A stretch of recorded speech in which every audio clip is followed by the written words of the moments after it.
Welcome to the Narrative Justice See Us podcast. Thank you for joining us today. I am your host, Shannon Hughes, or Shannon Williams Hughes. I'm not sure who I want to be today, but it's going to be one of those two people. Today, I'm super excited. We're going to have a pretty interesting episode. We have several folks from our local Pittsburgh area who are going to speak on local Pittsburgh Black history. This is super important because we all kind of noticed how little we actually know about our own history. And it's really, really like rich and interesting. So this will be a really good episode. Before we get into that, I have a few things I want to note. First off, we have an update, a good update today. Our last episode, a couple of episodes, we've mentioned Ms. Janiyah Dawson. She was missing, 15-year-old young lady who went missing. Turns out that her and a friend, Zamaya, were running. Were refusing to return home. There was like some reasons, that are unknown to me of why they were away, but they did come home. They're both safe and healthy, both receiving support at this time. Thank you all for sharing Miss Josie Dennison, Janiyah's mother, her post. Thank you for pouring in, for reaching out to and being supportive of these young women. Keeping in mind, these are children. And so it's very important that we treated them as children, both Janiyah and Zamaya. So they are home, they are safe, receiving support. If you do have it in you to continue to pour support into these young women and their families, please do so. We definitely appreciate it. As a reminder, this podcast was started in memory of, in honor of Leroy Powell. Leroy was 15 years old in 2014. He was a witness to an attempted murder turned infanticide. And he did what we call the right thing, right? Like he spoke up about it. But what our local news did was they recorded his witness statement. It was played, of course, in the preliminary hearing. And they recorded his witness statement and posted it on the 11 o'clock news the following day or that night, I believe. And so what happened was Leroy received death threats immediately. And then several days later, his life was gone. And that was definitely and directly because of our local media not caring about his young Black life. And so the CS podcast, The Narrative Justice, has been and continues to be in honor of Leroy and in honor of all of the Leroys, right? Our media not taking our lives seriously, commodifying our bodies and our experiences and our narrative. It is time for us to take our narratives back. So this is to Leroy and his family. His mother is such a strong woman and continues to be hopeful wherever she is, that she is continuing to share that light and that strength. One other thing that I want to note before we bring on our guests, it only takes about 25% of community for change to occur. This was a study that was done. So if we're talking about the city of Pittsburgh is about 310,000 people, give or take, typically. It only takes about 25% of that population for us to have change here, right? So when we think about change being like this huge mountainous thing that, it can't happen, it's too big, it's really not. It feels big, but like the things aren't that big, right? Like, so if we take the things down to bite sizes, right? Take our issues down to bite sizes. And if we pour into our interests and our intentions into 25% of our population, we can have change. We can definitely have change. So I just want to make sure that we remember that as we continue to fight for justice, fight for accountability, fight for change and improvement in our city. We do have major elections coming up. The judicial election is super, super important, as is the mayoral election. All of the elections are always important, but these ones are crucial, right? They're crucial. So make sure you're paying attention to that. Look into the slate of 8, the judicial candidates. +1, I believe, is now the slate of 8 +1. I'm not totally sure on that, but look into it and see what they're talking about. So that's enough of me running my mouth, because now I'm tired. I want to bring up our first guest, Mr. Bill Gandy. How are you, Bill?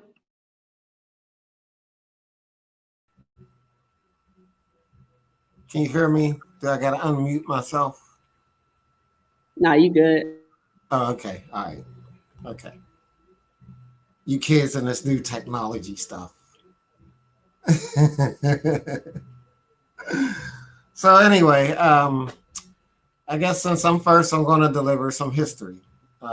Wait, I'm Bill, known okay. before you get into it, I just want to know, I know, but I want people to know who you are, where you from, and what has gotten you interested in history. And also, what are some of the things that you've done? Because I know that you had that really dope gallery on the north side, but I want to make sure everybody knows. Well, I've done a lot of things, but I'm Bill Gandy, and I run the Allegheny City Historic Gallery. I was actually gentrified out the neighborhood, if you must know. So anyway, a couple other businesses were also during the time that I was down in East Ohio Street. But anyway, I'm from Northview Heights, and well, yeah, Northview Heights raised. So I was interested into history because I love, first of all, my city, my neighborhood. And then I start, learning more about myself, my blackness, things like that. I have an interest in all people's history, though, where everybody come from. I mean, to tell you the truth, everybody came from Africa. Everybody at some start. It's just that some people stop at one point. You know what I'm saying? Like you got these people who say, "Oh, I'm Italians, oh, I'm Greeks, I'm this and that and the other." They started in Africa. They changed due to atmospheric adaptation. You know what I'm saying? Atmospheric adaptation is what causes your skin to change. So these people started off black when they ventured out of Africa, probably about 150,000 years ago. And then they started venturing into different parts of the world. Even the Asians came this way. So black is the original color. Africa is the original spot where everybody really should subscribe to, even though they say, I'm Italian, I'm this and that, but you go further back in your history, we're all African. So, that's one of the things. And another thing is that I just love my neighborhood, and I love to hear new things that I didn't know about history.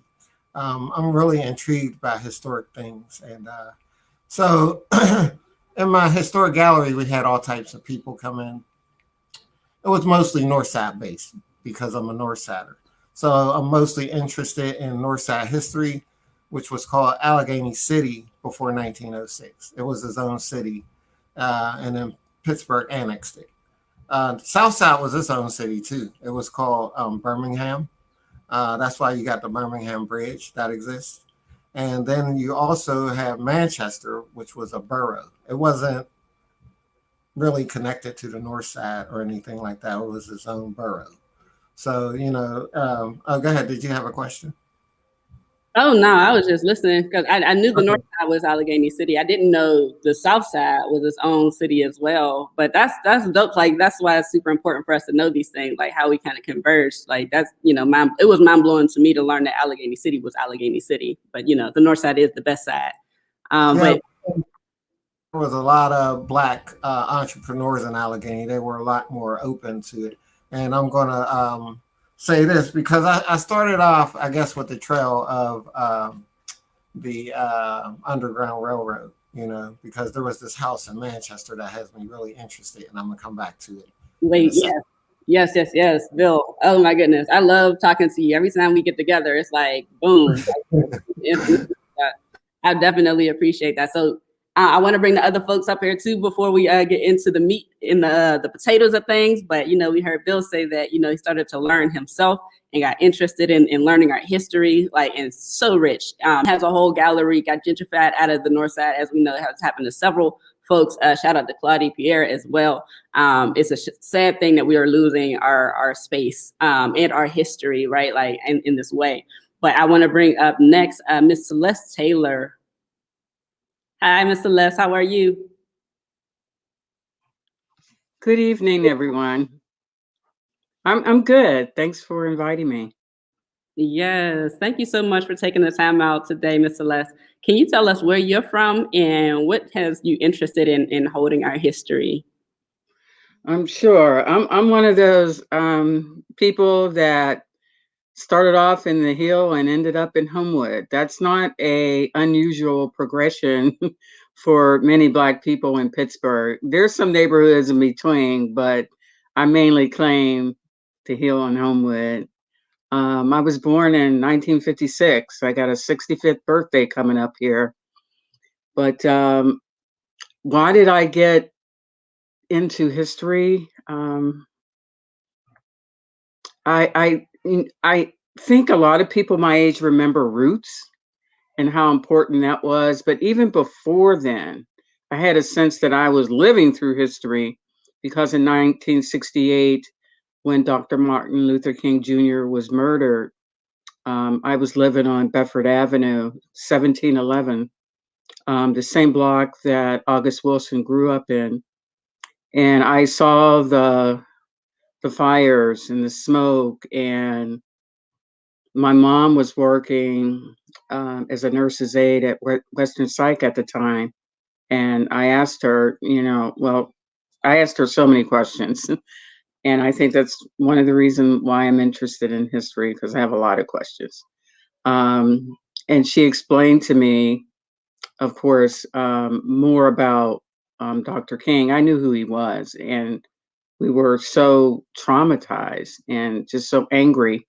But I wondered why my neighbors, were burning down our own neighborhood. And she said, well, Celeste, it's not like they're going to get on a bus and go burn someone else's neighborhood down, because a lot of times when people are angry and upset, they lash out at the closest things that are to them. And that's something I've had to think about, up until, today. But a lot of my history in terms of people I've met, how I've studied, and how I've utilized it in my civil rights work, and also in my just basic overall living, just has come through relationships with books. And I'll talk more about being at CCAC, being at Pitt, all those things at different points in my life. Oh, and of course, who can forget Westinghouse? I'll talk a little bit more about Westinghouse because many people know about the Wall of Fame. And I think it's a really good illustration of how a high school can be such an important part of a community. I think by honoring our history, it remains so relevant, and I hope is an example for many people to know how important it is for us to honor our history. Thank you so much. Thank you so much. Definitely important. I can't wait to dig into that. I can't wait to dig into all of that. And the next person that we're going to bring up, and before we bring up our last and final guest today, I want to encourage anyone who has questions, comments, want to add to the conversation. Please do comment and be a part of the conversation. These are our folks, and it's our history. It is super, it's valuable and it's powerful to know our history, right? Like, because if we don't know where we come from, we definitely don't know where we're going. And so much of our current is repetitious of our past. So just want to point that out there. If you have any comments, questions, or anything you'd like to add to the conversation, feel free to comment on the live here. And so the last person we're going to bring up for today is Miss Renee Wilson. Hey, Miss Renee. Hi. How y'all doing? Doing pretty good. How are you? I'm okay. Thank you for having me. Hi, Celeste. Hi, Bill. Awesome. All right. Thank you so much, Miss Renee. Can you tell us where you're from and why you're interested in holding and sharing our history? Okay. Yes. My family is originally from the Hill. If you want to say that. They're from the Hill, but they were pushed out of the Hill. And when I was born in Homewood, up on Perchman Street. And I remember just being a little girl in Homewood. I lived on Perchman Street, but later, when I was about 5 or 6, I lived on Blackador, which is not that far from Perchman. It's right down the hill. But I remember a community on that street. Like everybody knew everyone. Everyone looked out for everyone. and everyone took care of the children. It was so good that when I was in kindergarten, I went to Crescent Elementary School. And back then, they didn't have kindergarten all day. They had it a half a day, where you would go in a half a day, either in the morning or the afternoon. And I would go in the afternoon. So my older sister, she would already be in school, but I would have to walk myself to school, and it was very safe for me to go from 1078 Blackador Street to Crescent Elementary, because there was people watching me all the way, the community. And I'm so happy about that, because I know that gave me a foundation, you know, and to understand community. And it made me feel the safest that I've ever felt in my life, you know, being in a place that people looked after each other like they were family. And even right now, still on Blackador Street in Homewood, there's still a lot of that there on that street, because most of those houses were brought and kept by those families, the families that was pushed out of the hill when they took their property. And so that makes me want to make sure that I know the history, because sometimes what happens is our history get tied up or twisted when we're not writing it or expressing it or continuing our oral tradition of passing it down. You know what I mean? It gets lost or forgotten, you know? So I think it's important that we keep it, and we keep it, we you know, make sure that it is our story, not someone else's story that someone else is telling, and leaving out very important parts of us. So I think it's very important that it is our history, and that we pass it down. You know, sometimes I think that because of the society that we live in, that sometimes we think what we believe in our history is not as important as the other people that's telling it. And you see, I use the word we, because if we don't think it's important, you know what I mean, then it's diminished. You know what I mean? We have a very rich history, and some of it is forgotten because as time goes on, we forget parts because it's not passed down, or people don't think that it's worth saving. So we just have to get better at that, because it's really rich. So I'm very interested in that, and the overall safety of the community.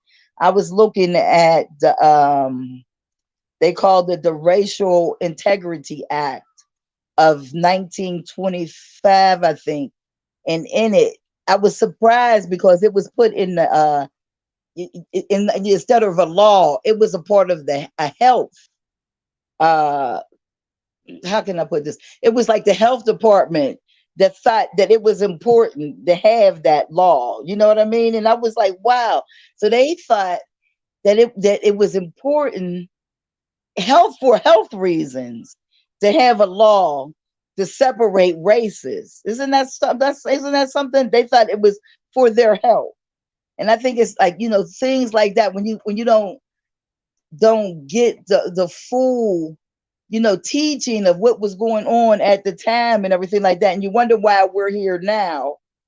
You know what I mean? It's like it's funny, and then people try to separate a part of you. Like, if most of us look at in our heritage, you will find out that there's a lot of Native in us. Now, wonder why they would want to take that part away from us. That we are not only from Africa, you know what I mean, in a part of the wonderful people that came from Africa, but we are also the people, the indigenous people of this land right here that we live on. Why was it so important to make us think that we're not them? So we can feel like this is not a part of us. So we can feel that we're strangers in our own land that was always our land. But we lose it. We lose all of that because we take somebody else's narrative. And that's the reason why I like these types of broadcasting that Shannon is doing. Q K Productions, because they are bringing that kind of stuff out. You know Yeah. what I mean? The stuff that we need to remember and cherish. You know what I mean? Because my grandmother used to say, everything that glitters is not gold, and everything bigger ain't it doesn't mean it's the best. So we need to just be, love what we are and who we are. That's it for me. Thank you. Yes, Miss Renee, all of the points. Yes, absolutely. That is absolute. Yes, like that's power. And to your point, we don't even know why we do certain things today, and how things got started. So thinking about law, like how laws were implemented, the idea of segregation being a health reason, like necessary for health, like that is insane.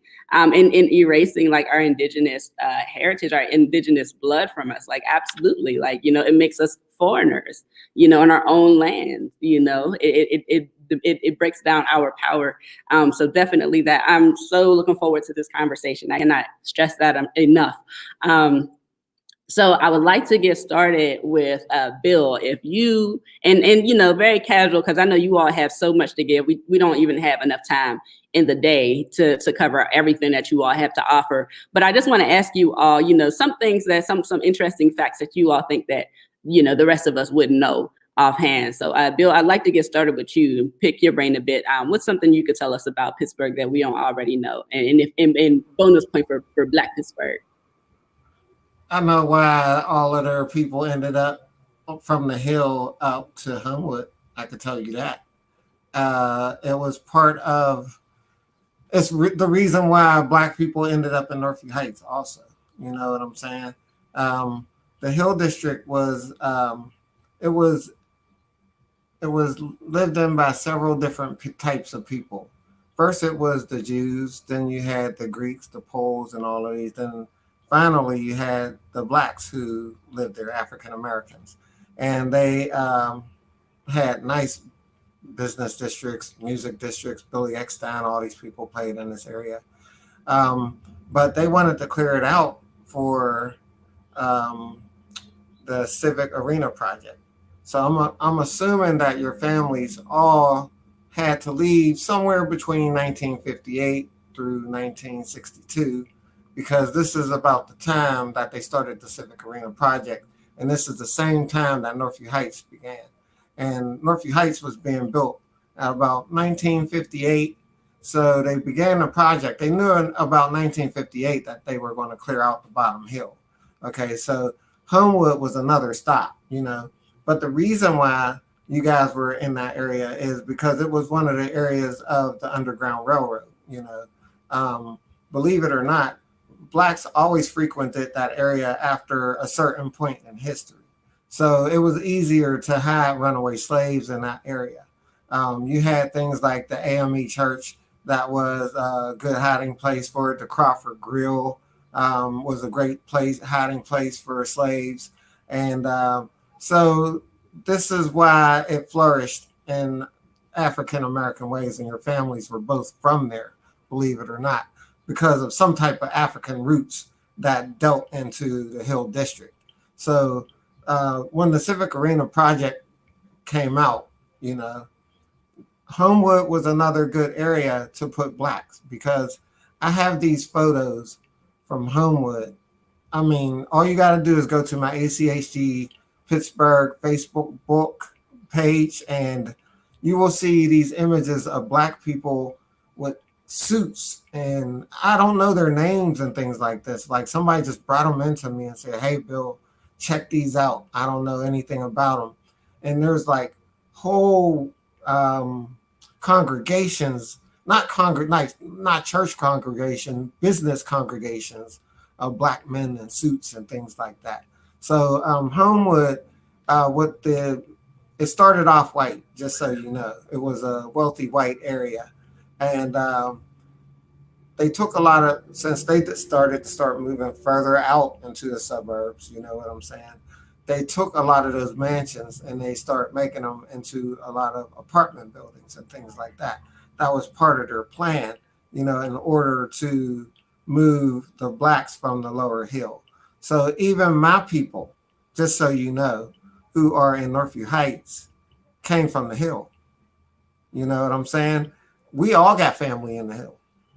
We all got family in the Hill. So Shannon, I bet you got family in the Hill. We all got family from the Hill or in the Hill or something such as that. You know what I'm saying? It was due to that clear out project. They cleared out about 800 acres of land. That was in about 600 businesses. You know what I'm saying? They all had to relocate somewhere. So Homewood was an attractive place. Now, Northview Heights, it started off interracial because what they were doing is, I guess it was some type of project that they were doing. They took the people from East Street Valley, because there used to be a whole bunch of houses in East Street Valley. And they were populated by white people. And then they took the people from the lower hill and they added them to Northview Heights area too. So it was a combination of East Street Valley, who was being dug out for the highway, and hill people who were dislocated. And they decided to put these people in one neighborhood to see if it would work, you know. So it worked for a long time, believe it or not, you know. And then there was this time where they call, I guess, the Great White Flight, when they started building the suburbs, you know, when white people could afford to move out or something like that. And they were blaming the insurrections that was happening in Northview on the new black people that were moving in, you know. And that's some of the things that I know about Northview Heights history for sure. So you could go back in time and look at some of these things, you know, that I'm talking about in history, but it's all real. All of these people came from the Hill. Thank you, Bill. Shout out to Audie Chapman, a good friend of mine. His family is actually from East Street Valley, Black actually. And he shared with me his grandmother, or his great aunt, I think it was, they were gentrified out of that space for the, you know, the highway. I didn't even know that there was that whole area down there where 279 is, used to be a whole neighborhood that they, you know, leveled out. And folks, like you said, were carted off to whatever direction, typically either Northview or Homewood. Bill, would you be able to speak to, and I'm not sure if there's an answer to this, but why Homewood was the next stop, since it's all the way on the east side? And I'm trying to connect like how that was like the feeder for displaced Black and white folks on the north side. Well, actually, if we're talking about Homewood, displaced Black folks on the north. Well, first of all, I'm trying to find out where Brushton is, because I don't know where Brushton is. They always say, "Oh, we're Brushton." Where is this place called Brushton? Okay, and secondly, Homewood was already historically Black. It already had a Black community of progressive Black people that were already in that region. So they figured, you know, kind of like Northview Heights, they're moving all the new Africans in, Black with Black, you know what I'm saying? But all Black don't match, you know what I'm saying? So it's just, Homewood was an attractive area because it was already historically Black. I could tell you that from a bunch of pictures I have. But in its early history, it was really wealthy white people that lived out there. And these people probably ended up in Squirrel Hill and stuff like that. Got you. Thank you for clarifying that. And so if we're talking about, the gentrification of the Hill District, the Lower Hill District, and displacement of Black folks thereof, Miss Renee, I'm thinking about you. Now, Miss Renee is a Wilson, and Miss Renee, if you do not know Miss Renee, you should know Miss Renee. She's August Wilson's cousin. And before you speak, if you don't mind me telling this story, Miss Renee, I told it several times on Facebook, and I'm gonna keep telling it. So August Wilson, her cousin, famous playwright from Pittsburgh, from the Hill District, got famous after he left, came back, and there's the August Wilson Center downtown in his name, in his honor. The center a couple of years ago quietly changed the name of the August Wilson Center. Now the full name was like the August Wilson Center for African American Culture, version of that. I might have jumbled it, but it was very clearly African American, etc. The center, after like some restructuring, changed the name, and they took African American out of the name. Miss Renee and her then husband, Paradise Gray, shout out to Paradise, were at the center, and they happened to notice like some signage that said African, or I guess Wilson Cultural Center, and they were like, that's weird. And so they went to, the CEO or ED, whichever the structure is, the ED, and asked her, well, what's up with the name? She wasn't the nicest person to them, wasn't necessarily giving at that point, but kind of shrugged it off or whatever and kept it pushing. Now, Miss Renee and Paradise are very much Black and very much understand like the importance of a name. So they could have just let it go, but they didn't. So, they started making noise everywhere on Facebook, recruiting folks like Miss Celeste Taylor, myself, Nikki Jo Dawson, Cynthia Kenderson, and Tim Stevens. And so, Miss Renee was making all the noise. She had a petition, was again like recruiting folks, and it had its impact. And so the center weren't necessarily happy about all of it, but they did invite us out to have a conversation about what was going on. Now we went to this conversation with them. I was a little late. I showed up, and it was completely random how I showed up, but I showed up. I was late because I got the information a little late. So when I walked in the room, it was contentious. It was thick in there. Like everybody was like in their own little corners. And so I came in and I sat and I listened for a little while, and everyone was saying it was a lightweight argument, low key. Like it wasn't all that friendly at the moment. And so I let her listen to everybody speak, and then eventually I spoke up. And I reminded folks when we're talking about history, right? Like now this is Pittsburgh history. If you look at any other burg in the country, none of them are spelled with a UGH. They're all spelled with a UG. And for a period of time, that was true for Pittsburgh, PA, for a short period of time, relatively speaking. And this was like, something that the post office decided they wanted to separate themselves from Great Britain. So whatever. And so they did that. They changed all of the burgs across the country to the UG spelling, and Pittsburgh being Pittsburgh, right? Like, and this speaks to Pittsburgh history of like protesting and social justice and identity. Pittsburgh had a years-long initiative to change the name back because Pittsburgh is Pittsburgh. Pittsburgh is UGH. That's who we are, right? Like, so there was such this like tight relationship to the name and understanding of how important a name is that, they literally fought for it. I believe the University of Pittsburgh was involved. One of like our senators, like the prominent senators of the time, I believe, was involved. Like some big hitters was involved. And eventually they changed the name back. So that's why Pittsburgh is spelled with a UGH. Only Pittsburgh, PA is spelled with a UGH. Pittsburgh anywhere else is not spelled that way. Burg anywhere else is not spelled that way. That's why Wilkinsburg doesn't have an H, and so on. And so as we were, sitting there, I told this story, and I was like, this is why this is important, because the reasoning that they were saying is that because they had to do restructuring, that they had to change the name. Like, okay, that makes sense. But also it was mentioned that because white folks would feel uncomfortable or something with it being called African American, would either feel uncomfortable or unwanted, is why like the African American had to be dropped, which I just didn't appreciate that as being a thing that came out of a Black person's mouth. But it did. But eventually at the end of that conversation, so once like the conversation around like this is how Pittsburgh recognizes importance of a name and labeling and identity, the space kind of cleared out, and it was a little bit more like give and go. There was still like somebody who wasn't all that friendly, like wasn't trying to have it, but I will say that the board president and whatnot, like we're having conversation, they did settle on changing the name one more time, and now it's I believe the African American Cultural Center.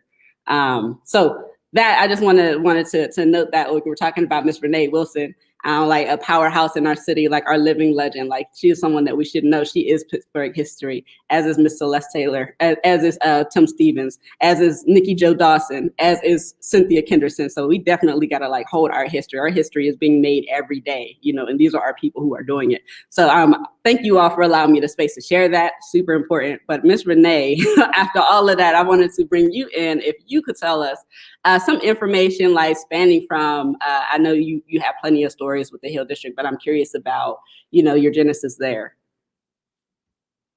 I I would since you talked about the August Wilson Center, then I want to talk about when August Wilson was in Pittsburgh.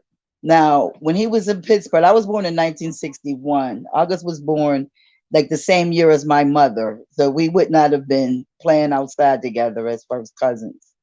You know, he was much older than me. But what I did love about what he did here, him and not only him and Rob Penny, they had a theater company called Horizon Black Horizon Theater, and in the community they would teach things like how to expressing yourself. You know what I mean? And different things in the community that the community could attend. You know what I mean? And it was open for the community. At that time, he didn't call himself a playwright. He was a poet at that time.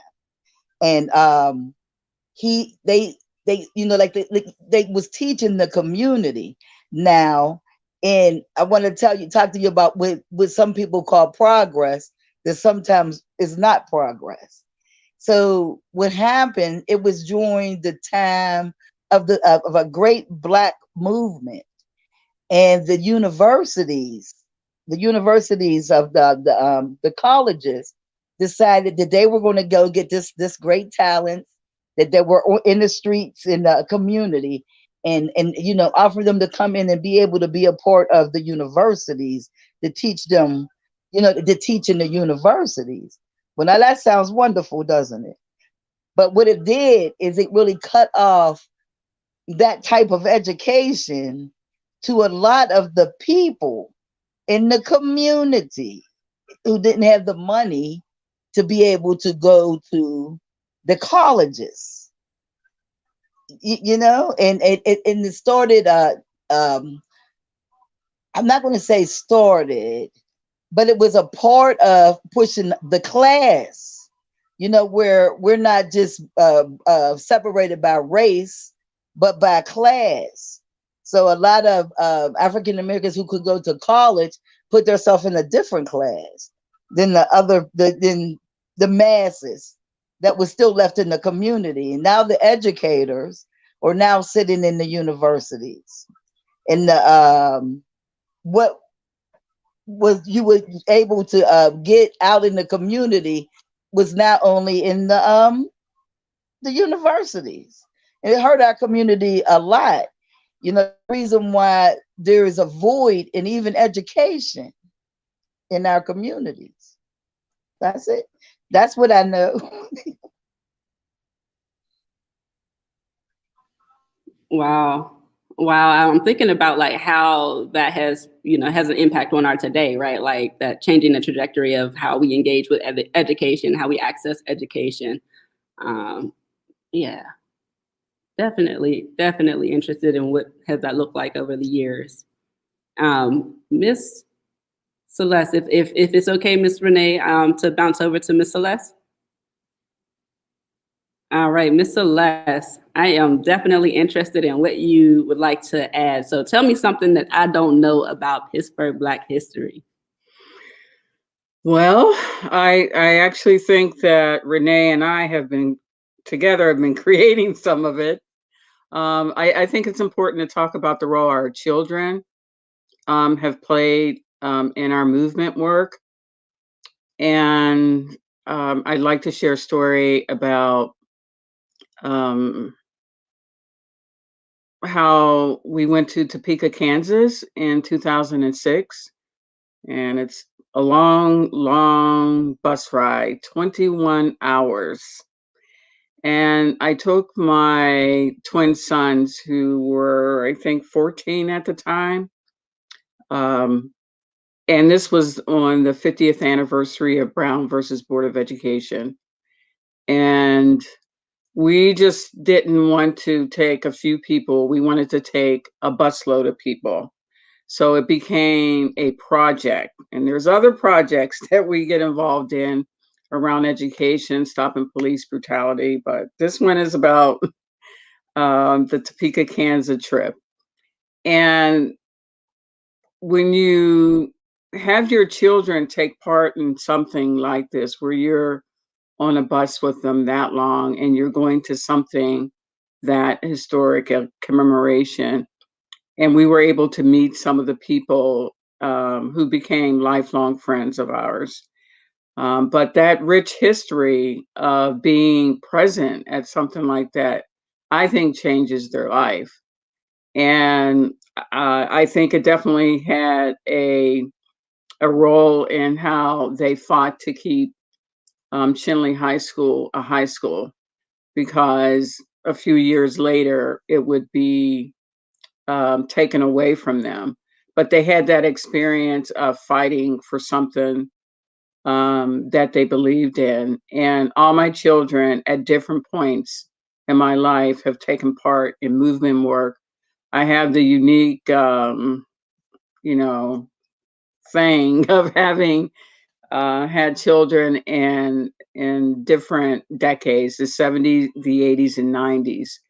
And all of them took part in movement work that I've been involved in. And I think that's an important discussion to talk about the role um, our children play in all of this. They're not just, props, to put up before the camera and say how cute they are. They're to be nurtured and respected, for their beliefs, and to help mold them. So education, the role of education has always played an important role in my life and in how I think about history.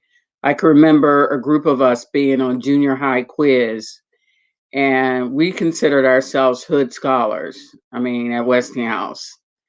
And we knew a lot, but when we had to compete against other schools that had a lot more resources, it wasn't that we didn't have the capability. We just was never taught that. And that stuck with me. So many of the people that excelled at Westinghouse in all different kinds of fields. We're not just talking about entertainment, but that's great. But also, scientists and artists. So many of them had that pride of learning and being proud. And of course, say it loud, I'm Black and I'm proud. That's what's on my inscription as part of the plaque, the Westinghouse Wall of Fame. So leading up to how when I went to CCAC, and Dr. Etna McKenzie was just a powerful mentor who was so instrumental in teaching so many of us about our own history, gave me the courage to invite freedom fighters from South Africa to talk about their movement, and also Professor Dennis Brutus at Pitt, who spent a lot of years here, and his just amazing, phenomenal history of working for human rights. And people like Elma Fox, who's still with us, who's almost 100, who saw me walk up and down Center Avenue registering people to vote, and would have me come up to the office in the Hill district and talk about, what she did. And Nate Smith, who lived in Homewood near me, who was a great labor leader, who would show me these binders full of magazines about how he went overseas and met different celebrities, but his work was making sure that Black people were able to be employed in Pittsburgh. So a lot of the history is integrated in our families, in our neighbors, in our elders, in our mentors, and in our education system. And I'm just hoping that whatever medium we're able to communicate to people, and especially younger people, that they feel that they can get a taste of this history and it lights a fire in them.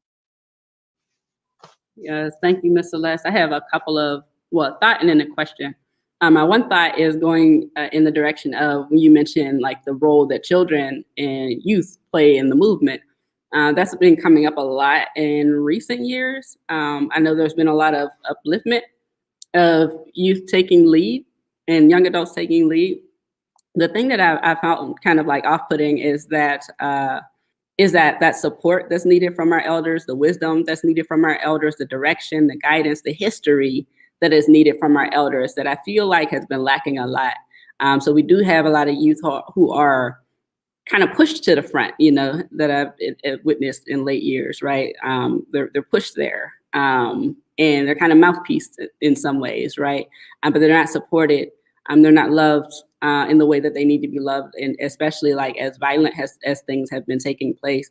And so when I think about like I was just talking to a friend yesterday about like the Black Panther movement, right? Like, and what support looked like in that time, right? Like what it looked like for the kids to be educated, to be nourished, right? To be protected.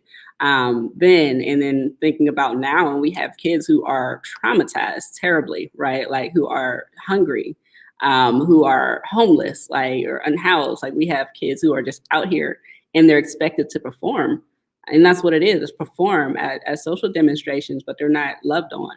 And they're not educated, like they're not classically trained, they walk into these movements, and then it's like, here, like you have a good faith, like let's push you all the way out here until you break, and then we just keep moving. So I'm thinking about that super heavy as you talk about that, and I'm thinking about like the history and the revolution of revolution, right? Like how things have, what it was like, and then what it is like, and where like some of the things have broken down as far as our cohesion. I'm thinking about like how gentrification has played a direct role in our inability to organize the way that we used to be able to organize. Police terrorism as being a direct reason why we can't organize the way that we've used to organize. But like those are some thoughts that are running through my mind on that I wanted to make sure I mentioned. And then I might have missed it. Forgive me if I did. I'm thinking about the trip to Topeka. Can you share what that trip was for? And if you did, I apologize. Can you share it again for me? Well, that's okay. It was 2006, so it would have been the 50th anniversary of the Brown versus Board of Education decision that desegregated schools. And we thought it was important enough for us to organize a bus trip, multi-generational folks to take that trip. And we participated in a protest and also participated, well, we were trying to get away from some crazy white supremacists who hated everybody, who were also protesting at that time. So that was a lesson in, the need to protect children from people that are there to spout hatred and would hurt them. So protection of our children is a must. We've also been at stopping police brutality marches where there were people, on trucks with Confederate flags. And one time Mel Blount was trying to open up a home for our children. And we were in a town and I got separated from the crowd and I had to protect my boys. And it's scary. So the need to organize, we have to organize for everything these days when we have protests like this. And I'm also thinking of, the generation of your age, Shannon, and that whole leadership helm that you have now, and the gap sometimes between, the generation even, after me, the 50 and 40-year-olds. So we got a lot of work to do in that regard. I could say that there are patterns, and there's times I wish I could share stories of when I went through similar things. It's not like, oh, back in the day I had to do. No, it was real. I can remember being a young woman, in my late 20s and being a part of the African Heritage Classroom Committee. And they thought I was bossy and that I was just trying to run things. I wasn't, but I was just enthusiastic, and I wanted to help so much, and it hurt my heart to have this elder like cuss me out. But we later, were okay, and we learned how to respect one another. But this happens in movements. So the more we talk about them honestly and make some commitments to one another, to treat one another with respect. And I often put up on Facebook a poster that says how we need to, be together so that we can be dangerous. If we don't, we have to be gentle with one another so that we can be dangerous together. It doesn't mean that we let people run over us and use us. But I feel a certain amount of obligation. It comes in the way of patience and experience, and knowing that my respect and love for our people, and knowing that there's going to be a change because we're working on it. So my faith, holding on to that, allows me to work through some challenges, whether it's how we're trying to make sure the children are safe on the block where our community farm is, or how I'm going to engage with all this energy and amazing work that young people are doing today. I'm just excited that we still have the opportunity to do this and make some changes. Yes, ma'am. Thank you so much. Bill, we didn't talk about this previously, but I remember you mentioning something a while ago. And if this is not a conversation that you can have or want to have, that's fine, but it just popped in my mind. I'm thinking about the community center or the family center in Northview. You had told me about the name, and still thinking about naming, right? Like, you told me about the name, what it used to be and what it is now. Can you tell us a little bit about that, in specific to like what the name was and why, and then when it was changed? Wait, which community family center are we talking about? Because you had the Harambe House, you had the Ernest T. Williams Center, you had the Vineyard. I mean, you had a whole bunch of them up there in Northview. They were all over the place. First of all, I didn't even know that, which is a shame. And again, but myself, as far as I have a slight opinion on the what's kind of happening to our community, because it's kind of like well, first of all, let me take you back in history, a little further back in history, back to ancient Rome. Okay, do you know the first Romans were black? They were called the Etruscans. Okay, and I read some stories where the Etruscans, they let the albinos, that's what they called them, the albinos, live amongst them, but they kept teaming up, or grouping up, to take them down. And I think right now, I think we have an issue where TV's kind of changed. I know you ladies know this as sure as I speak, but when I was younger, you might have got jumped in the neighborhood, but you were coming home. You wasn't getting shot, And I've noticed a changeover in the community from the times where we used to watch. Don't get me wrong, some of the stuff was jigaboo stuff back then, you know what I'm saying? But when they start switching over to Juice and New Jack City and stuff like that, that's when I started noticing a drastic change. That's when it felt like a strong change to me, just living through it and seeing it. That's, kind of what I feel.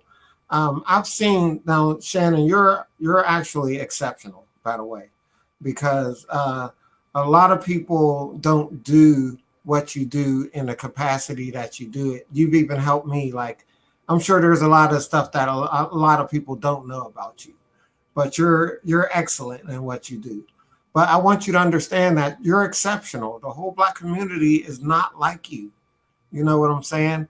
So we will have some people that are driven like you, but we will have a lot of people who don't have the drive or has that mentality like they see on TV. Okay.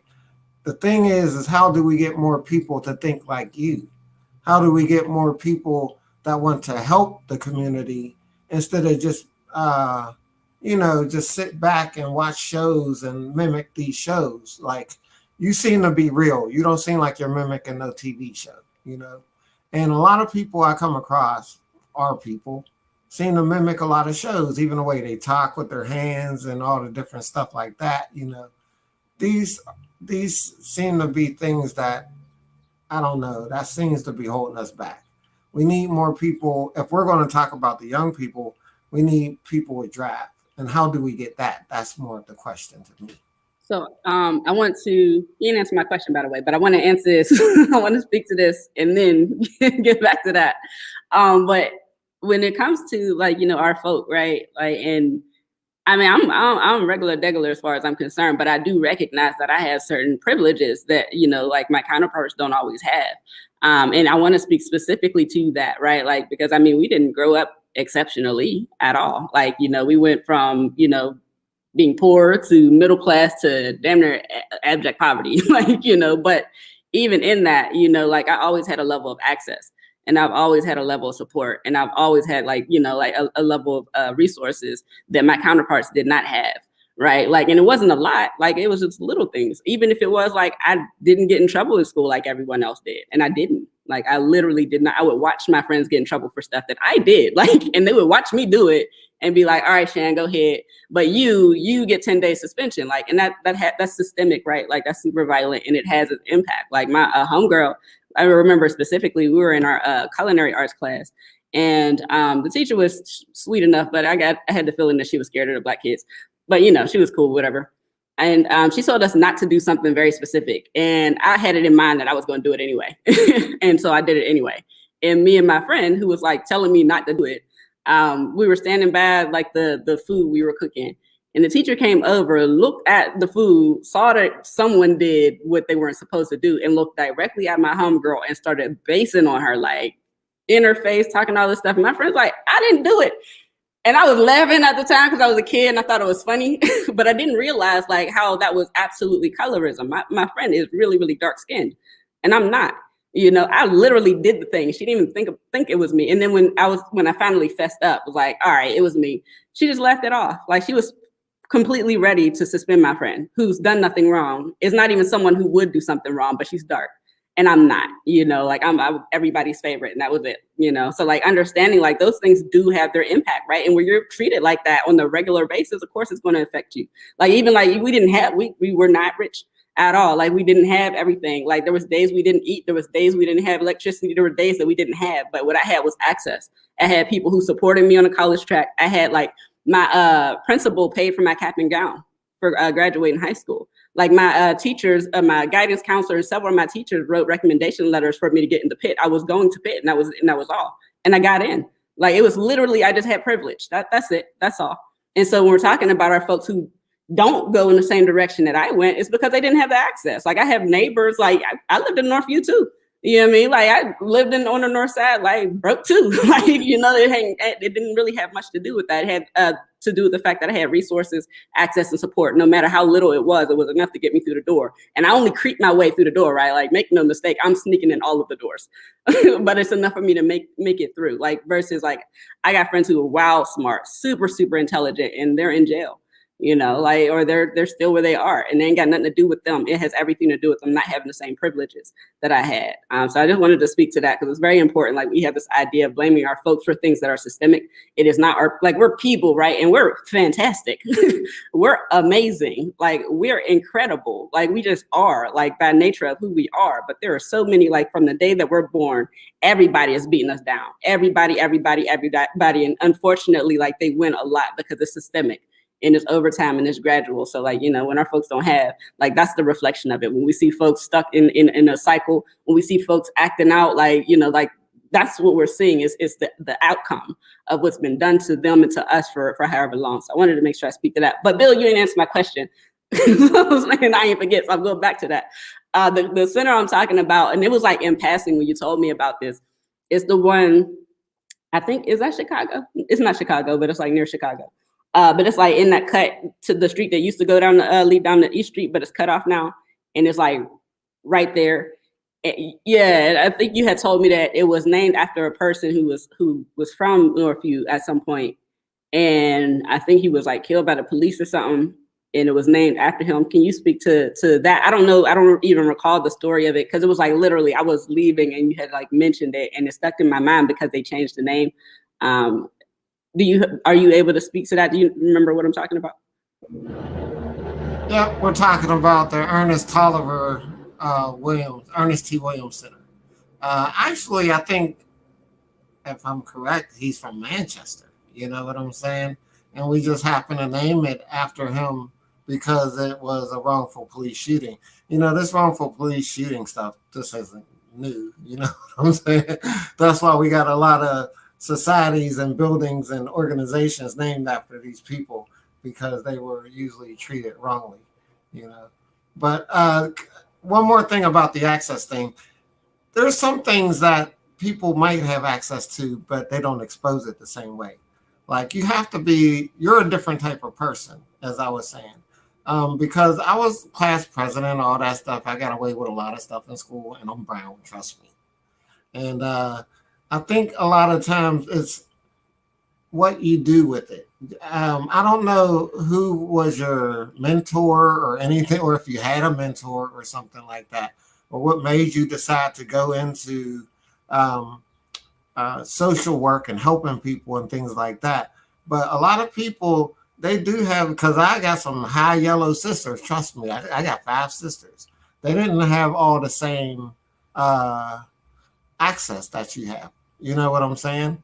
And it's a personality thing, I think, a little bit more, that people have to be taught more to have your type of personality and then given the access or whatnot. You know what I'm saying? Because I still think it takes an exceptional person to still be able to do those things because, you know, we all wake up the same way, but we don't all do the same things and think the same way. And the things that I've seen you do, I mean, I'm keeping it real. A lot of people don't know half the stuff you do. But if they knew that you think differently, and this is what we need in our community, is people trained to think like you. You know what I'm saying? What's driven, what's driving. Now, Miss Renee, I know, you know, you're in paradise and all the love that y'all giving me to amongst the rest of the community. You know what I'm saying? Like, a lot of people don't know. I know a lot of these people, you know, like Dice, he hooked me up with a lot of interviews and stuff like that, you know, with celebrities and stuff like that, you know, and he's really instrumental in the hip hop museum in New York. There's a lot of things that these people have going on and they think different. This is what I'm trying to get to is how do we get a think tank to create a newer generation of people that's going to think like this, like you, Shannon.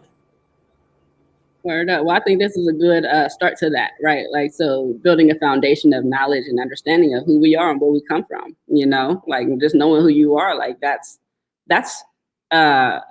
strength enough to stand up on your own 2 feet, especially when your feet have been like knocked from under you all of life, you know? So like what y'all are doing right now today, like that's strength enough to build in that drive. It's certainly a strength for me. And again, like I've always kind of had access to my little things and it's been enough to get me to here, you know, so yeah. But you still ain't answer my question. So I ain't gonna do this no more with you, Bill. So it was the Ernest T. Williams Center and he was from Manchester and it was a wrongful shooting. Is there anything you could tell us more about that? You're muted, Bill. Go ahead. Okay, anyway, that's pretty much all I know about it being from that neighborhood. You know what I'm saying? Is the things that I heard in the neighborhood from that. I didn't really research, but I actually belonged to the Ernest T. Williams Center and did a lot of things with them. You know, I was on the drill teams and, you know, they were teaching like video media and all types of things like that. It was a really instrumental thing for the Black neighborhood. And I think we need to get more institutions like that going in a Black neighborhood. Word up, word up. My question to you, Shannon, is how do we get the guns out this new generation? You ready for that? That is a longer conversation. We didn't gonna go down that road on today, but I feel you. But what was interesting about the Ernest T. Williams Center to me is like that's no longer what it's called. It's was the Urban League Center, Family Center, Support Center, something like that. And so like why that like stuck out to me, and this has been like this has always been the thing for me, is that they erased this person. Like I know nothing about him. Like I've never even heard that name until you mentioned it to me, right? Had no connection to what was going on until you mentioned it to me. And in fact, I had a project with our kids several years ago, and we researched police violence locally, and his name never came up, like never came up. And so like this is a whole person that was erased, like a whole circumstance that was erased from our history. And I'm wondering like the like his wrongful death, right? Like how that has changed the trajectory in our city, right? Again, like history is so important, and when we don't know where we've come from, like how could we possibly know where to go? You know, like so the fact that the Urban League changed the name, like kind of like it sits with me wrong. Like I feel like that's wrong, and not to say that they did it maliciously, but it still just feels wrong to me. Like, and that happens quite often. Like, you know, the Pittsburgh Public Schools eventually changing all of the names of the schools to Pittsburgh King and Pittsburgh Alderdice and Pittsburgh whatever. You know, and yeah, like it erased Martin Luther King Elementary School, right? Like now it's Pittsburgh King. Like, what is that? Like, that's nothing. Martin Luther King has a whole history and it's tied to us, right? Like in our center of our Black neighborhood, right? Like, and now it's Pittsburgh King versus the Martin Luther King Elementary School. You know, you're muted, bro. Oh, okay. But all right, I'm gonna dig up that Ernest Tolliver Williams story, and I'm gonna break it out. You know what I'm saying? Because I know how to dig for this stuff. You know, but I'm gonna find out exactly because I should know. I should really know. As far as me being like an ambassador of Northview and stuff like that, I should definitely know about more about that situation. You know, and so I'm gonna dig into it and find out. And that is pretty deep that you notice that has totally erased him from history. You know that. You know, nobody even knows who he was anymore. The center's gone. Now it's the Urban League. You know what I'm saying? Like, what is that? They should have made a plaque or something. You know what I'm saying? Like, yeah, you're on something there. thank you, Bill. Thank you. I know you know how to do that better than I do. So when you do, please do let me know because I'm thoroughly, you know, interested. So I want to shift gears a little bit. So I learned recently about the creation of the East End Co-op. Now, if anyone who's not familiar with the co-op, it's basically a market, but it's co-owned. It's a co-op. And I was unfamiliar with like how it actually got started, and in the way that it is kind of shocked me a little bit. So Miss Renee and Miss Celeste, I know you all are very familiar. Whichever one, like, would you all mind, if you wouldn't mind speaking on that?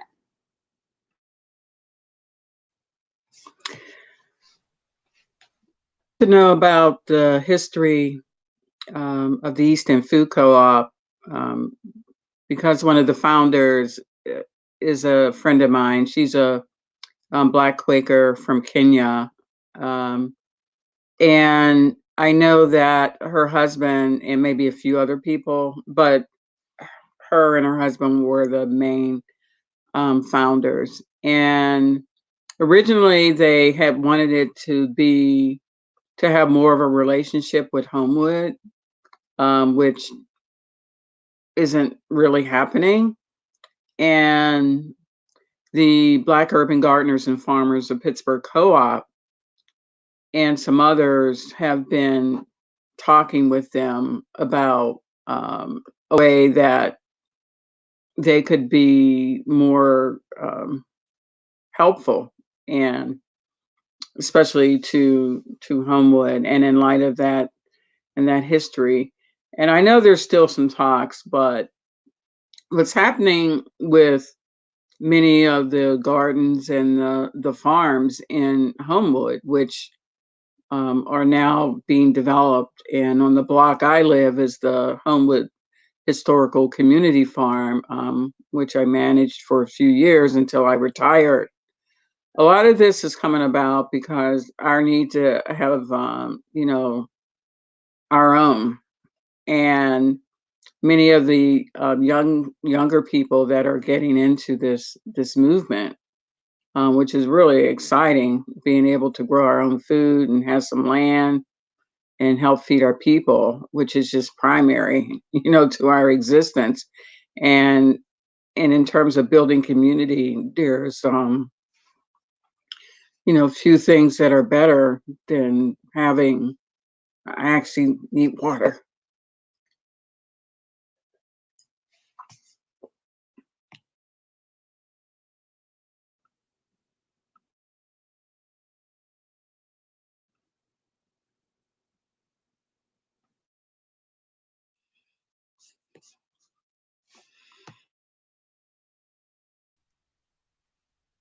Hi. Renee can jump in. Okay. Hi. I learned about the Eastern Co-op because they knocked on my door when they was recruiting for membership. And what they expressed to me, being a young mother and having these children, about healthier food for the children, being able to grow, buy in bulk, save money on your food. So I was definitely interested, and I became a member. That's why I knew about it. I knew about the co-op and who started it. And if this is another thing about things that disappear, like that history, well, a lot of people probably know it, but it's not talked about. You know what I mean? It's not passed on, so people don't even know that. You know what I mean? The origins of it and why that it was what happened. Sometimes we get, you know, other people co-op us, and people with more resources gonna win every time. So we need to learn how to be satisfied with the things that we could do to keep them, ourselves. That's what happened with what they call Black Wall Street. People say we should never call it that, but that community in Oklahoma, where these Black people and natives built up, for themselves, became a beautiful community. But once the people around them had got jealous of what they did and the good job they did, they came and burned it down. you know. But Shannon, I wanted to say, when you was talking about, you mentioned something about the Black Panther Party and how did the elders help them. The thing about it is the Black Panther Party didn't listen to the elders either, and that they were, the best people in Pittsburgh right now to get that story on the Black Panther Party is two Black Panthers that is amongst us right now, and that's Khalid Rahim and brother Rashard Birdsong. Khalid will definitely give you the history and tell you, because he was one of them, how the young people didn't listen to the elders, and that was the downfall of the Black Panther movement. The downfall of it, yes. And I wanted to say this about the August Wilson Center. It wasn't just removing the name. When they were going to remove African American, if you were there when we were saving the building, you have to understand how important that was. When the deed for that site was being recorded, it was recorded like as an institution, an African. It didn't have the name August Wilson yet. It had African American Cultural Center. The August Wilson's name is like, you see how they got the names on the stadiums and they could change, and you know what I mean, and all of that. That's what that is. But the institution is the African American Cultural Center, and that is what the money was raised for it to be. And that's where they took all that property with what you call it, when the government takes the property for the good of the public. What is it? Oh, I can't think of it now. But there's a process and there's a law that they're able to take It's the called property, eminent domain. eminent domain. That's how that property came to be.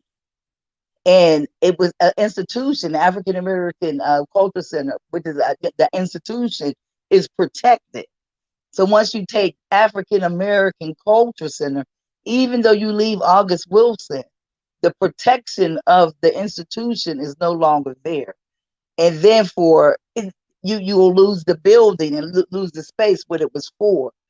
And I don't think a lot of people know that, but that is why we fight, you know what I mean, so hard, because Pittsburgh for a long time had labored for an African American culture center. So we don't want to, raise money for something like that and then it end up going to big business and, you know what I mean, not doing what it's supposed to do. At least not on our watch. You see what I'm saying? It's not going to happen on our watch. So, that was the reasoning about that. And for me personally, being though, August Wilson is a part of our family history, for me to be living and watch a building like that with that family name being on it, being taken off, I mean, I would question myself, you know what I mean, for not saying something. What is that saying about, you know what I mean, just having the name entangled in that period? You wouldn't want that. So that, on the family side of that, that's how I felt about that. Wow, thank you, Ms. Renee, for filling in that information. I didn't know like the difference between like August Wilson's name and it being a cultural center, like and the protection that comes along with that. Like that's super important. It's super important. And so that quiet changing is not a little thing. Like, like again, like that's just further erasure. It is further erasure. So thank you for sharing that. Someone had asked, and it's getting late and I need glasses, so forgive me if I jumble this. Tracy Walters said, my mother was telling me about historic markers that were outside of houses to let slaves know that the house was safe. Where were these houses located at, and are they still there? Does anyone know that? Bill? Brings me back to this house that I want to find in Manchester. Believe it or not, they used to have these markers outside the house. It was like a black lawn jockey. It looked racist if you look at it. You're like, this is some racist ass crap. But it's actually a marker to let you know it's a safe house for the Underground Railroad. Now, one of these houses are in Manchester, and I swear I just spent the past 3 days walking all over Manchester trying to find it. Because I went past it and I showed my daughter, I said, see this house right here? I mean, it was just so easy when I went past it, but now I can't find it anymore. I'll give somebody a $25 GetGo gift card if they can find this house in Manchester for me. Just take a picture of it.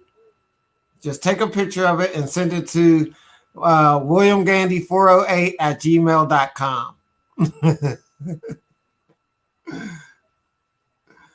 So yeah, that's the markers outside. And one last thing, my Uncle Pee Wee, his name was Harvey in the pictures, but we called him Uncle Pee Wee.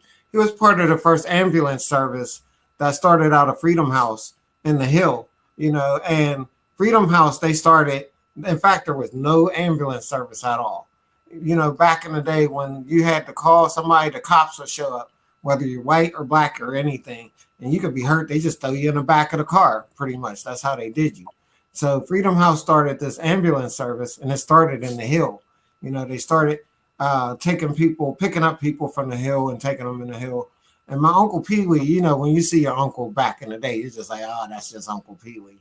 But when I saw him in those pictures that were taken, by, crap, his name is escaping me. Teenie Harris. When I saw those pictures that were taken by Teenie Harris and I saw my Uncle Pee Wee in there, I was like, darn, that's my Uncle Pee Wee. You know what I'm saying? He was one of the first 4 on that Freedom House ambulance service, which eventually became the EMT service throughout the world. You know what I'm saying? So it started right there on the Hill at Freedom House. It was the ambulance service. My Uncle Harvey Gandy, which we call Uncle Pee Wee, was part of that. That's so cool. That is so cool. And that's been like, the fact that the ambulance service started right here in the Hill, that's been a conversation that's been coming up a lot lately. Me and Ms. Renee have been speaking about it. Bill, I know you and I have spoken about it. It's just been like reverberating in this time for some reason. Now, this is something I knew for, you know, a number of years, but I found out on some complete humbug, right? Like it was some just random meeting that I was at, and the person speaking just happened to mention it.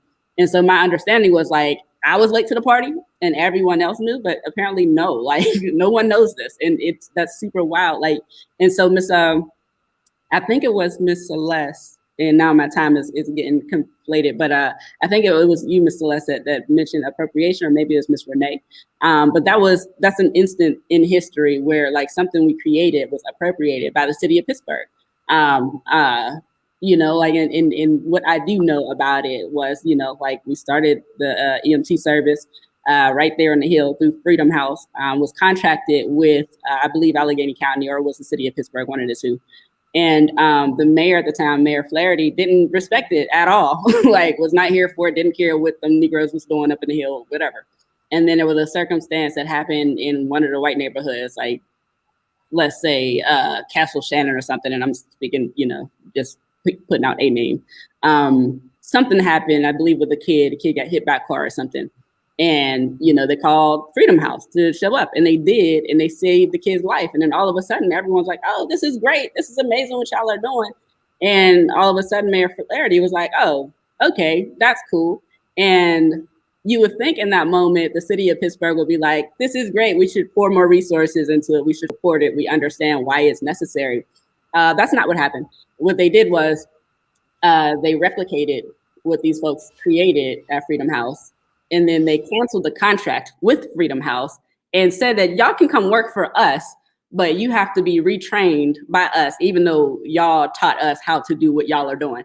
And now it's the thing that's used globally, right? Like Bill said, like it's something that we all use and are familiar with, and have no idea that started right here on the Hill District by the Black folks in the Hill District who were not being, not receiving services, or, services as far as being picked up and taken to the hospital. And that seems very true to today too, right? Like when we call paramedics, it's often that, they don't always show up in Black neighborhoods as quickly as they would in white neighborhoods, white and non-Black neighborhoods. So that's, yeah, it hurts. It's also uplifting knowing like what our stock is made of, right? Like we did that, like we do this all of the time. We constantly and consistently do that, right? And do this, and we have no idea that we've done it over and over and over again, right? We create systems, we create communities, we create product, we create all of these things, and they're constantly either leveled out completely, or they're taken from us, like, the EMT services. And then all of a sudden we just, like, oh, well, we're told that we're nothing, that we're subpar, that we're incapable. And that is not true. It's systemic. It is absolutely systemic. So I'm going to take a step back. Do y'all have any thoughts before I continue talking? I wanted to lift up John Brewer and his wife, Tina Brewer. And there's so many people in Homewood that are just so important and instrumental in terms of keepers of history, and so important. John passed away a few years ago, but he was one of the people that helped establish the Westinghouse Wall of Fame, and he also had the trolley at the Coliseum. And I'm sad that we weren't able to purchase their building, and UPMC took it over, but I'm glad that they were able to get a good price for the building, because they put a lot into it, and it's very valuable. I'd like us to be a little more forward thinking and saving some of our other institutions. I'm glad that we're figuring out a way to save the Black Opera House, which is amazing. But I'm sure you can, think of many other places that have closed over the years. The Leamington Home for the Aged, the, Lavelle Financial Institution on the Hill, and many others. So when we talk about the importance of history, I'm hoping that we can add how we can, save our institutions and create some new ones that, will focus on the well-being of our people.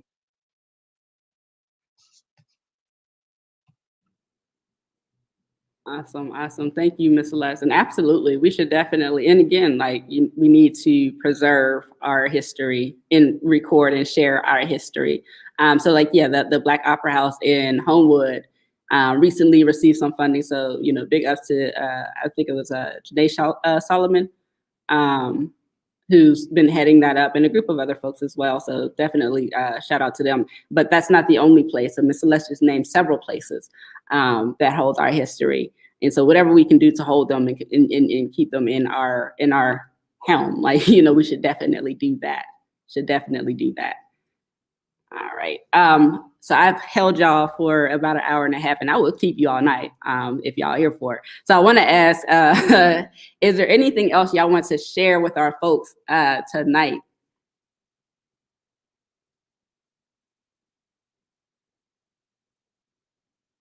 Bill?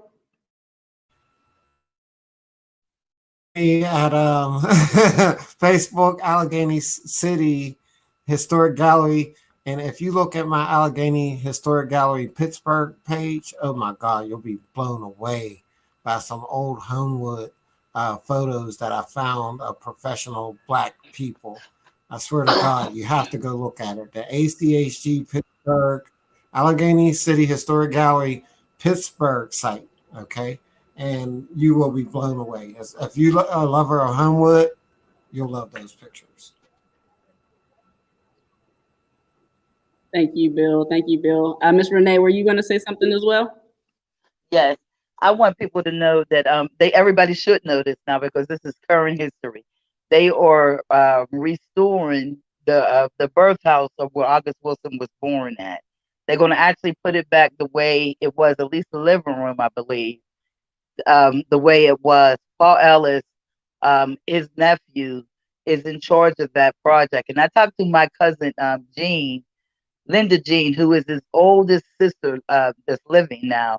And she is excited about that just putting it back to, where it was, and that she's living to be able to see that is very, very powerful to her. Hopefully we'll keep that one. I also wanted to lift up Freedom Corner. And Renee and I didn't talk much about the work we have been doing for decades to stop police brutality and to make sure that we honor those whose lives have been stolen. And many of the marches and events began there. And then up and, until now, there's been other major things that have happened. And with the murder trial of Chauvin, and I guess there'll be closing arguments and deliberating on Monday, and knowing that the trauma that we experience through seeing and hearing and living through all of these very tragic things that I think sometimes young people in particular are so traumatized that they have to figure out creative ways of dealing with the trauma. And I know some people haven't wanted to watch certain movies, certain shows, like I don't want to watch them. But I'm careful not to take away from other people's way of dealing with trauma. This isn't to say I don't have any judgments or guidelines, but it's so deep and it's so hurtful. And I don't want to call it trauma porn. It's trauma, period. And we have got to be able to support one another as we go through this in our families and in our communities. And I just want us to not lose sight of the humanity of all this, the justice that's needed and it's required. Thank you. solid. So thank you. Absolutely. Thank you so much, Ms. Celeste, for speaking on that. We definitely didn't speak too much on the history of police violence and the work that you all have been doing to push back and fight and hold space for our people. Yeah, it's definitely necessary. I feel like I talk about it a lot and it needs to be talked about a lot. So, oh well, because that will continue to happen. We've done several, and we continue. Actually, I want to like highlight and underscore what you said about like us consuming the police violence, the murders that we've literally watched people die repeatedly, right? Like repeatedly on the advent of video phones, right? We've been watching our folks be murdered in cold, callous blood, and then there be no justice served over and over and over again. I mean, I would say that is absolutely traumatizing in and of itself. The kids that I work with, like I tell them, don't watch it. Don't. You can learn about it. You can read about it. I recommend them not to watch it. Like you should not be consuming that level of trauma repeatedly, especially, right? Like, and I recommend all of us, like all of us Black folk, like we should not be consuming all of those videos. It should be seen and it should happen, right? Because we need that. We need to hold history and record what's happening, but we don't need to consume that. You know, we don't need to consume our people being murdered repeatedly. We do not need to consume that. When we started this podcast a couple of years ago, as my students, through Learner Earn, my Homewood students, they led the charge on creating this podcast, and they did all of the research. I wanted them to search specifically for instances of police violence in Allegheny County. And I wanted them to do that and go through the process of doing that because it's really hard to find. It's really, really hard to find. Police departments locally will deny that it happens at all completely, which we know that that's not true. And trying to find information on it is, instances that have taken place. It's really, really difficult, like there are archives of news clippings or whatnot are not easy to access. And so they went through the process of finding, local instances of police violence. But in that, we had certain parameters. It was like, if there are videos, you are not to watch it. We're here to take down the stories. We're not here to consume them in that way because it is quite harmful. But also they got to see this is what's happening and this is what we're being told. And those two things don't match at all. They don't match at all. And there's no accountability unless we are able to track that as real. And currently our police system generally, and I mean across the country and globally, right, are not acknowledging that this is a real thing, that anti-Blackness is a real thing, that police terrorism is a real thing. And so I definitely celebrate and thank you all for continuing to fight and leading the charge and creating space for folks like myself to step into that space as well, alongside you all. So thank you. All right. So if that will, I think we had a good hour and a half here. So I'm gonna let y'all rest. But I definitely would like to continue to have these conversations. And as you all know, I have plenty in store and plenty on plan as far as focusing on history, particularly Black history, but Pittsburgh history overall. Fun fact, Pittsburgh doesn't have a history museum. Pittsburgh History Museum. And I'm not talking about that daggone Fort Pitt, whatever. No, something that is holding our current events, like the things that have taken place, like super cool things that we should just know about the city generally. But when it comes to Black Pittsburgh history, particularly, we need to know that. So we definitely have more things to come. If you are interested in being a part of that, I definitely encourage you to reach out to the Narrative Justice. You can hit us up at the racial justice and media @gmail.com is our email, or you can call at 412-453-6309 if you would like to get involved with some of the things we are doing around Pittsburgh history. But we also have plenty of other projects and different ways you can get involved. So definitely reach out, let me know. I am currently looking for an assistant particularly for a project. I said particularly a lot, but anyway, specifically for a project that I'm working on, and I need an assistant. It pays $15 an hour, part-time. Would love to have anybody reach out, please. Folks who have a history with or experience in research or journalism would be preferred. That would be a good up, but definitely not required. You definitely have to be someone who is detail oriented and who's not going to get on my nerves when I ask you to do something. that's a real ask, and that's a real thing that I need.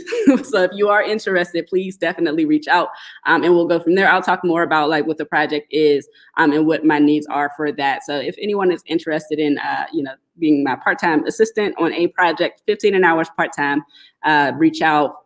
Email is racialjusticeandmedia@gmail.com. Our phone number is 412-453-6309.